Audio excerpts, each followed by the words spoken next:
Le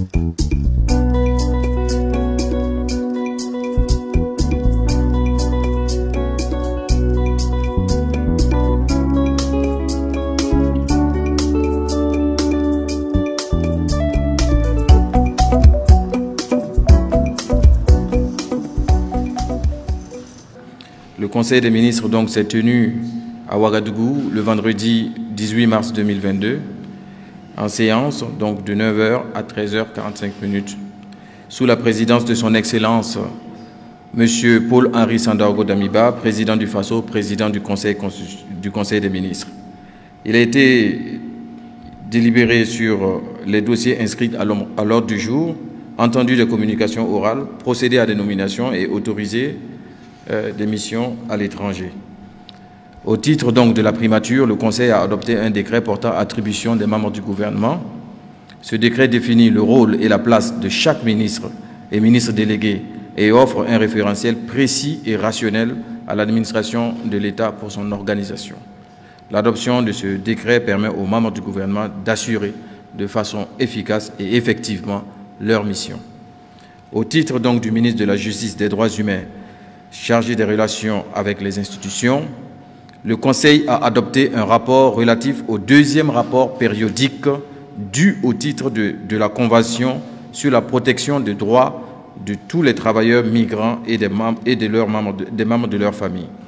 Ce rapport donc fait le bilan de la mise en œuvre de la Convention ainsi que l'état de mise en œuvre des recommandations issues de la présentation du rapport initial au Comité des travailleurs migrants en septembre 2013.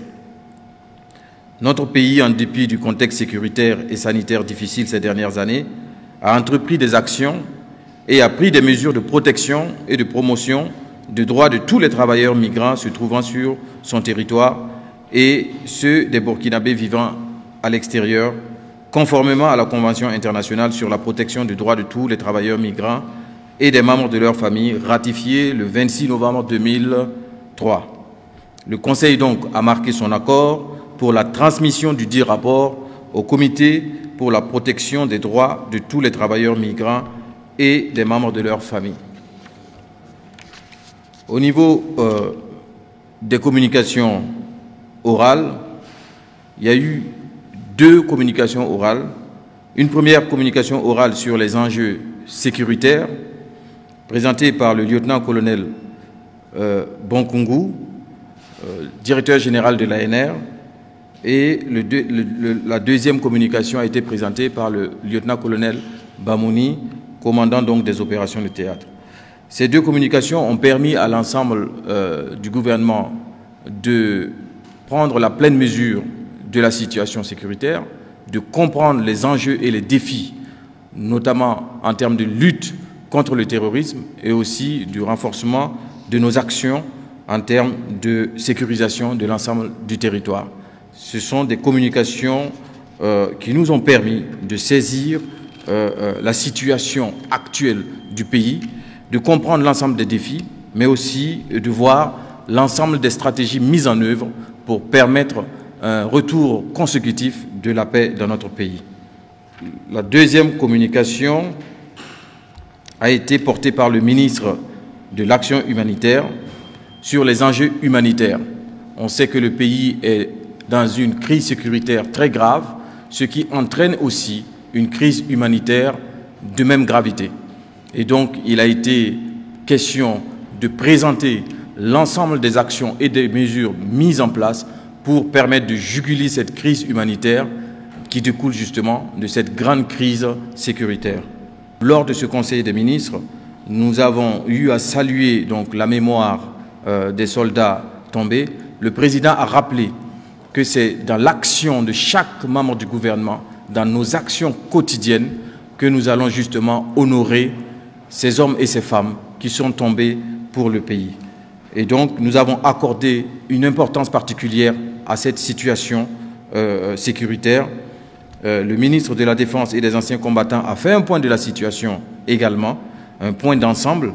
Cette situation a été marquée donc par la poursuite des attaques le week-end écoulé. Nous avons encore perdu des soldats, des VDP et des civils. Le Conseil donc a salué la mémoire de nos braves fils et filles tombés sous les balles assassines de cette guerre terroriste. Les opérations donc sont en cours également.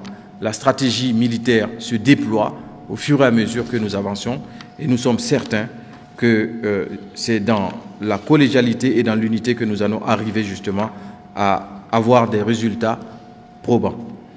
Nous avons également invité l'ensemble des Burkinabés à inverser la tendance tout en essayant d'être unis et solidaires dans nos actions, de faire en sorte que chaque Burkinabé, partout là où nous sommes, nous soyons aussi acteurs de la défense de notre territoire national à travers nos attitudes, à travers notre comportement, mais aussi à travers une solidarité déterminée pour lutter contre le terrorisme dans notre pays.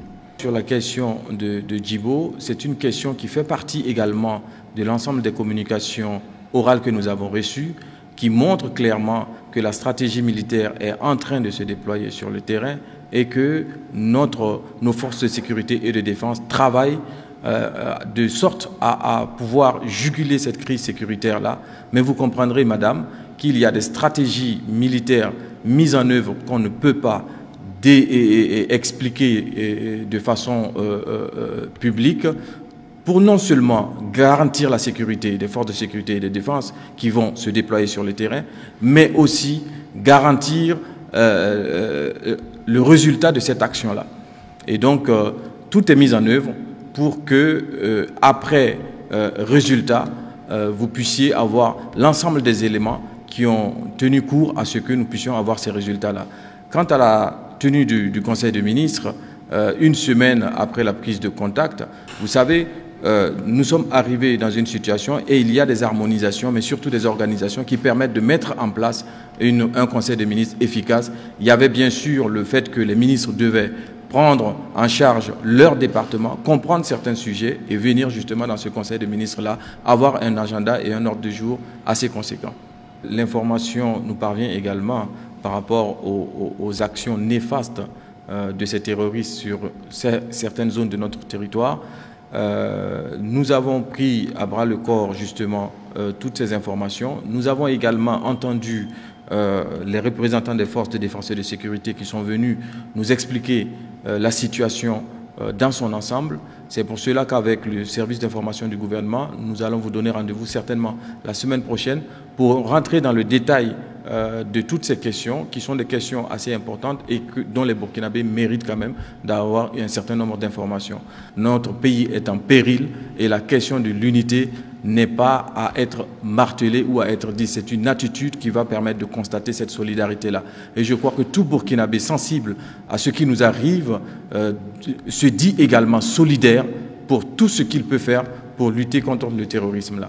Et si on peut le répéter, eh ben, c'est mieux encore de le répéter pour qu'ensemble, nous puissions être solidaires davantage pour lutter contre le terrorisme. Si les terroristes travaillent dans une unité parfaite pour pouvoir nous déstabiliser, nous, en tant que population, et pour l'amour de notre pays, nous devons également travailler dans une unité parfaite pour faire un front commun contre ce terrorisme-là. Oui, c'est un discours qui a été martelé. On ne manquera pas de le répéter encore une fois. L'essentiel étant que chaque Burkinabé se sente aussi responsable de la défense de notre territoire.